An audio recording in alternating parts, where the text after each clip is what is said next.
রাসূলুল্লাহ সাল্লাল্লাহু আলাইহি সাল্লাম বলেছেন, হে আয়েশা, মিসকিনদেরকে ভালোবাসো, তাদেরকে নিজের কাছে স্থান দিও, ফলে আল্লাহ তোমাকে কেয়ামতের দিন নিকটে রাখবেন। তিরমিজি, বাইহাকি, আনাস রাদিয়াল্লাহু থেকে বর্ণিত। আসসালামু আলাইকুম, আমি বাংলাদেশি ব্লগার মায়া বলছি ঢাকা থেকে। কে কোথায় থেকে আমার এই ভিডিওটি দেখছেন, আশা করি সকলেই ভালো আছেন। আমিও আল্লাহর রহমতে ভালো আছি। আজকে আরেকটি ব্লগ ভিডিও নিয়ে আপনাদের সামনে হাজির হয়ে গেলাম। আমি আজকে আপনাদেরকে দেখাবো আমি খুব সকালবেলা উঠে যেভাবে কাজ করি, কারণ আমার মেয়েটা ঘুমে থাকতে আমি এগুলো করা লাগে। তো এখানে আমি 3 কাপ পরিমাণে পানি নিয়েছি। এখানে রুটির ডো এখানে তৈরি করে নেব। এখানে আমি 3 কাপ পরিমাণে পানি নিয়েছি। আর আমি এই ডোটা তৈরি করতে পাইপেনে বাসি পছন্দ করি, কারণ ওখানে যদি ডো তৈরি করে লেগে যাবে না গায়ে গায়ে, পাতিলের গায়ে লাগে না। আর এখানে আমি স্বাদ মতো লবণ দিয়ে দিয়েছি, আর 1 টেবিল পরিমাণ সয়াবিন তেল দিয়েছি, কারণ এই তেলটা দিলে আর হাতেও লাগবে না, আর রুটিগুলো অনেক সফট হবে। রুটি বানাতে আর বেশি একটা গুঁড়ি লাগবে না।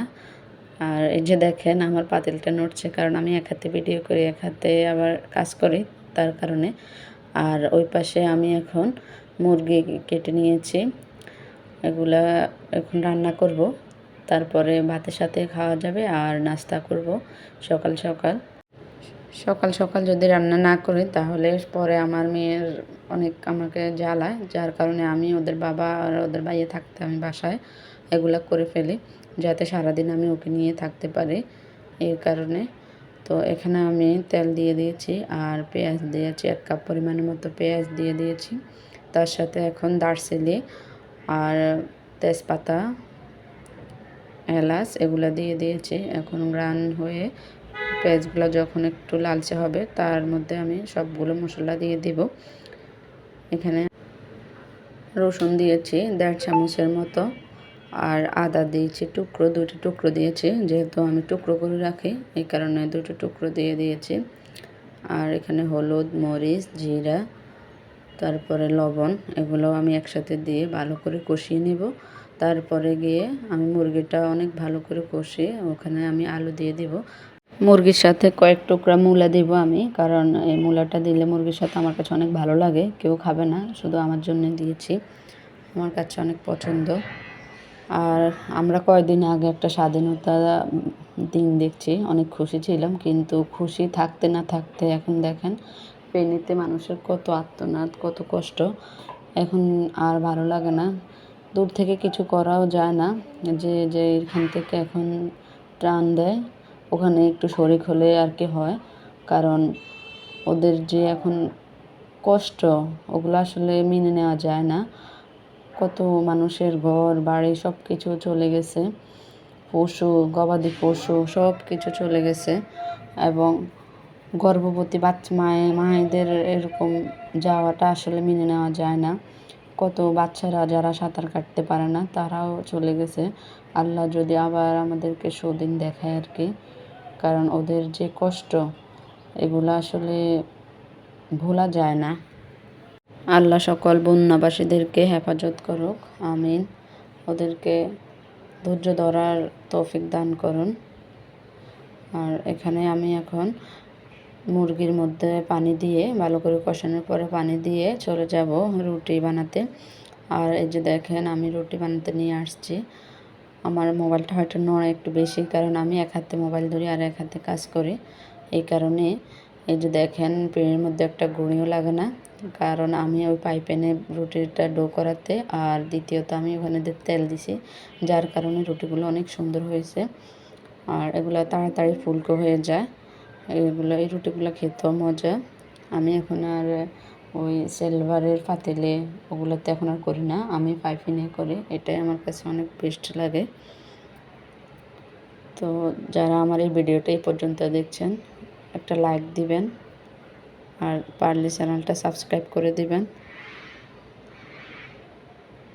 যারা আসলে ইউটিউবার আর এরকম ভিডিও বানায় তারা আসলে বুঝে একটা ভিডিও বানাতে কতটা সময় লাগে, কারণ এটা ভিডিও করা, তারপরে এই টুকরো টুকরো ভিডিওগুলো থেকে একসাথে করা, তারপরে এডিট করা, ভয়েস দেওয়া, এগুলো আসলে অনেক কষ্টকর। আমি ঠিক আছে খুলছি শখবশত, কিন্তু এখন দেখছি যে আসলেই কষ্ট।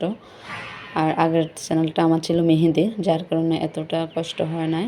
মেহেদির আগে ভিডিও করছি, তারপরে এডিট করে দিয়ে দিছি। আর এখন তো ভিডিও করতে হয় একটু একটু করে, এটা আসলে ব্লগ ভিডিও করাটাই কষ্ট।